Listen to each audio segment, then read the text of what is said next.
Hello বন্ধুরা, সবাই কেমন আছো? আশা করি ভালো আছো। আমিও খুব ভালো আছি। তো আজকে আরেকটা রেসিপি নিয়ে তোমাদের সামনে চলে আসলাম। মা সেদিন বাজারে গেছে, দেখলাম গলদা চিংড়ি নিয়ে এসছে, মিডিয়াম সাইজের, খুব একটা বড় না, কিন্তু চিংড়িটায় ভালো ঘিলু ছিল। ভাবলাম চিংড়ি যখন আছে তাহলে অল্প করে একটু মালাইকারি করে নিই। তো আমি তো এইভাবেই করি। তোমরা কিভাবে রান্না করো আমাকে একটু জানিও কমেন্টে।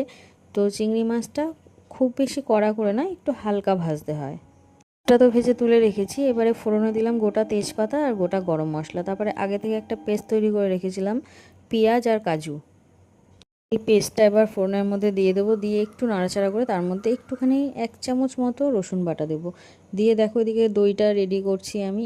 দইয়ের মধ্যে একটু জিরের গুঁড়ো, একটু লঙ্কার গুঁড়ো দিয়ে ভালো করে ফেটাতে হবে।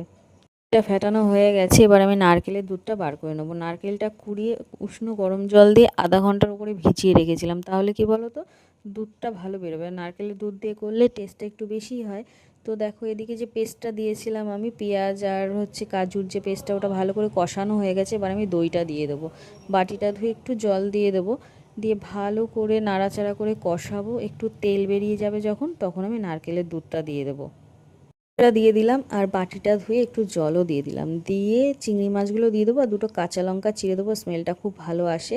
তো ভালো করে ফুটতে দেবো, দেওয়ার পরে নামানোর আগে একটু গরম মশলার গুঁড়ো ছড়িয়ে নামিয়ে নেব। তো এরকম করে রান্না করে বন্ধুরা খেয়ে দেখো, অসাধারণ লাগে। তো আজকের মতো এইটুখানি। টাটা, বাই বাই, সবাই খুব ভালো থেকো।